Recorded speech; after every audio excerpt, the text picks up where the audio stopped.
But let's go to stock picks. Victor Bosideng, I think I'm pronouncing it wrong, a stock I haven't heard before.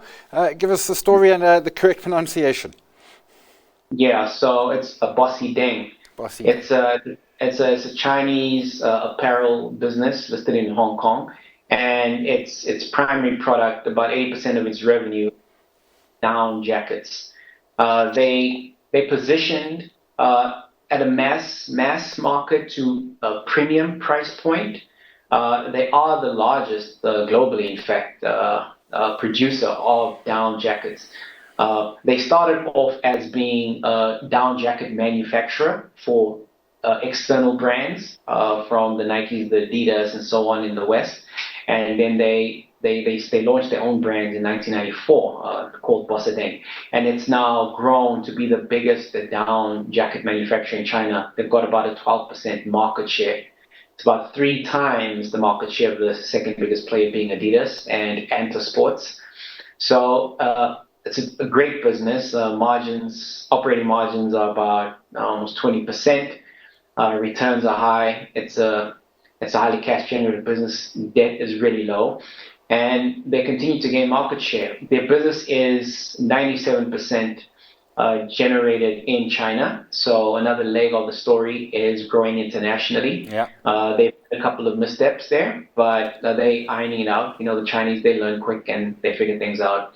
So it's an interesting growth story. Yeah, and nice looking jackets. I'm on their website. Fancy jackets. Cobus, Bidvest. A little bit more boring. Boilerplate even. Company we're all familiar with, SA Inc. stock, industrial, heavily exposed to the economy generally, but we like the current entry point. It's at a below 12 forward, which is historically cheap for the stock.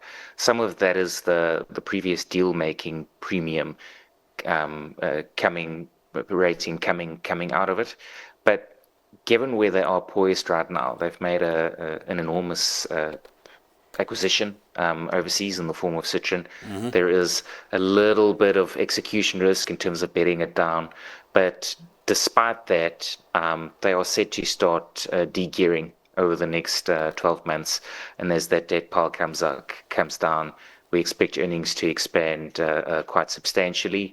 And they've got a couple of cyclical sort of tailwinds on the horizon as well, in the form of a Transnet approval, and of course the maize stocks are recovering at the ports where they have exposure. So on that basis, we like it, and we believe this is a cheap entry point.